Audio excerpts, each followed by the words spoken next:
प्यारे छात्रों, आज हम आपके लिए उत्तल दर्पण के द्वारा यूवी तथा एफ में संबंध कैसे स्थापित करना है सिखाएंगे। आप यहाँ देखें, ये हमारा उत्तल दर्पण है क्योंकि इसके अंदर की ओर कलाई है। यहाँ पर दर्पण के ध्रुव से बाईं ओर ही वस्तु रखी जाती है। प्रतिबिंब बनाने का नियम है। यहाँ पे वस्तु को रखा, यहाँ से आपतित किरण चली, परावर्तित होकर के उसी माध्यम में वापस लौट जाती है और यहाँ से जब इसको डैश डैश करके ऐसे पीछे की ओर मिलाया गया तो यहाँ पे आके मिलती है। दूसरी आपतित किरण सीधे वक्रता केंद्र से जाती है और उसी दिशा में वापस लौट आती है।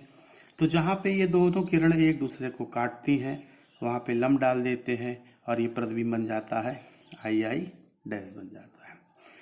अब यहाँ पर देखिए आप, त्रिभुज ओ ओ डैश सी, यानी ये बड़ा वाला त्रिभुज ओ ओ डैश सी और त्रिभुज आई आई डैश सी में देखना है, आई आई डैश सी में देखना है।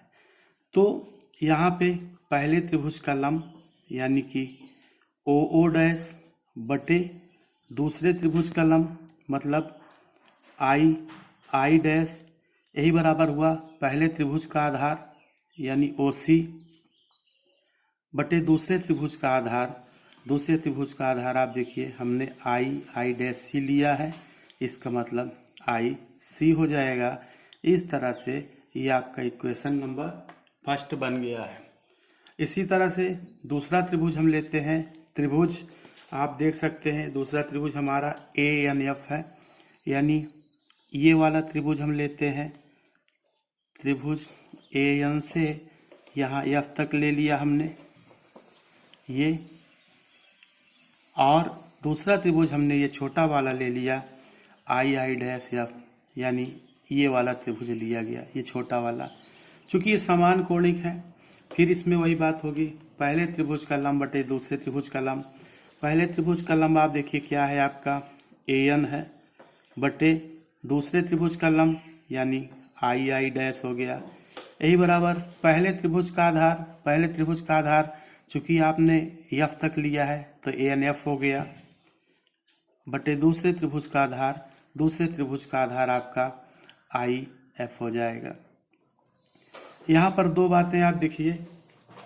पहली बात तो ये कि ए एन और ओ ओ डैश ये दोनों आपस में बराबर है क्योंकि ये मुख्य अक्ष के समांतर है।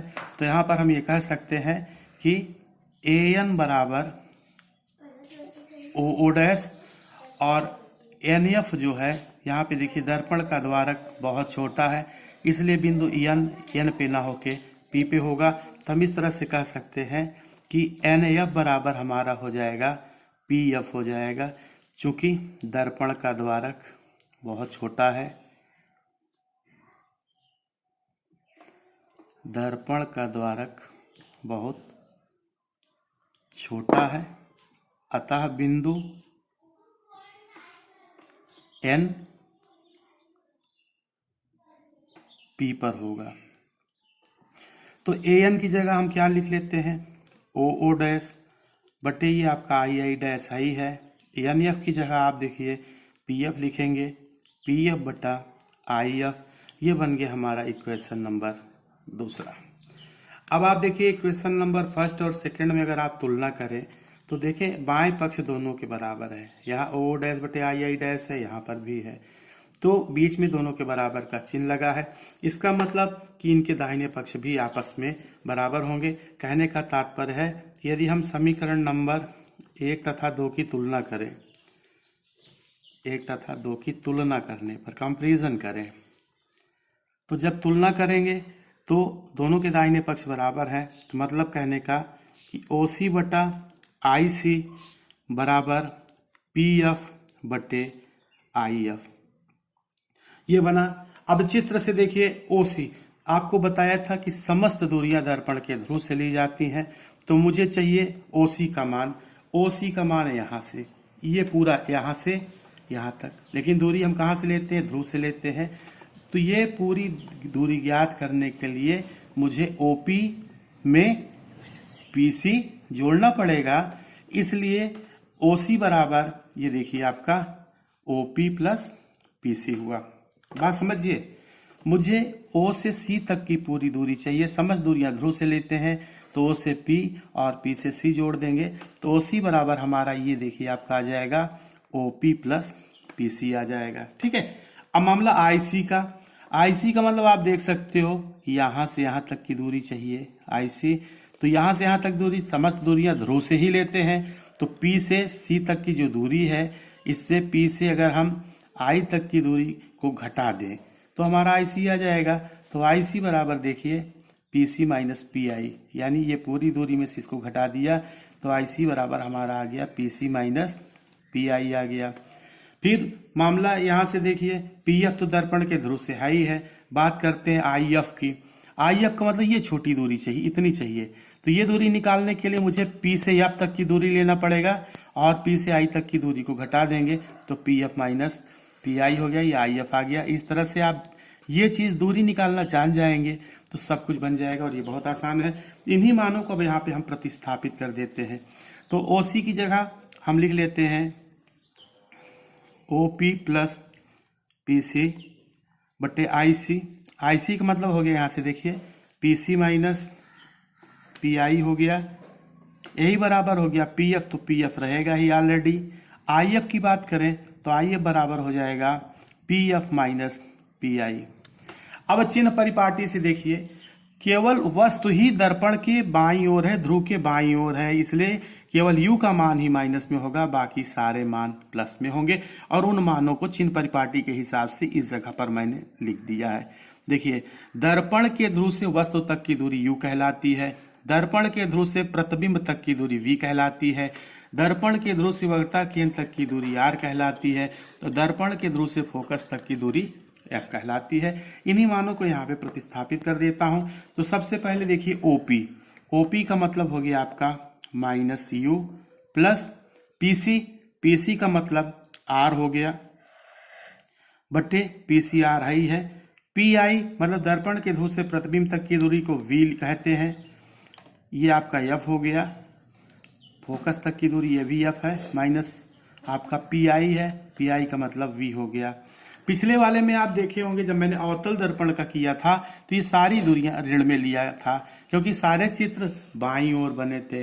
इसमें केवल वस्तु ही बाईं ओर है, बाकी सब दाहिनी ओर है, इसलिए सारी दूरियां धनात्मक होंगी, केवल वस्तु की दूरी ही ऋणात्मक होगी।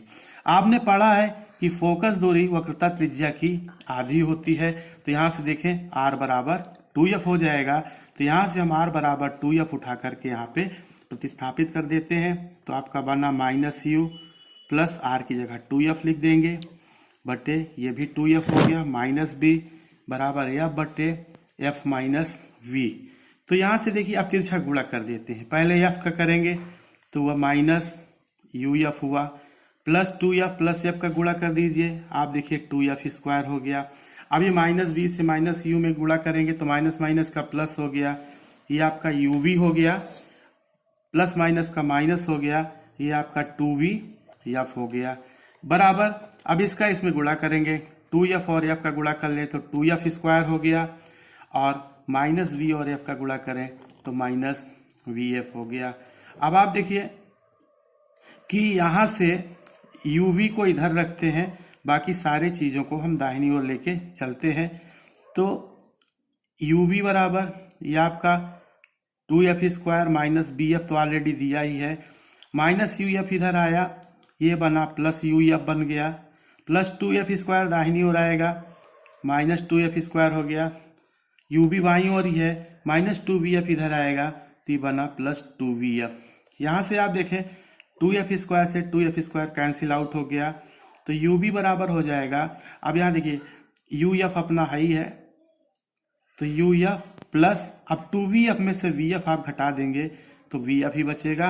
अब लिखेंगे पूरे समीकरण को UVF से भाग करने पर, पूरे समीकरण को UVF से भाग करने पर जब हम भाग करेंगे तो आपका ये कुछ ऐसे बनेगा, आप देख सकते हैं कि UV बटे UVF बराबर UF बटे UVF प्लस VF बटे UVF। अब आप यहाँ पर देखिए, U से आपका U कैंसिल हुआ, V से आपका V कैंसिल हो गया, यहाँ पे U से U कैंसिल आउट हुआ, F से F कैंसिल आउट हुआ, V से V हुआ, F से F हुआ, तो आपका बना 1/F equal to 1/V plus 1/U, या इसी को आप ऐसे भी कर सकते हैं कि 1/F equal to 1/U plus 1/V। और इस तरह से उत्तल दर्पण के द्वारा आपके फोकस दूरी का सूत्र का निगमन हो गया।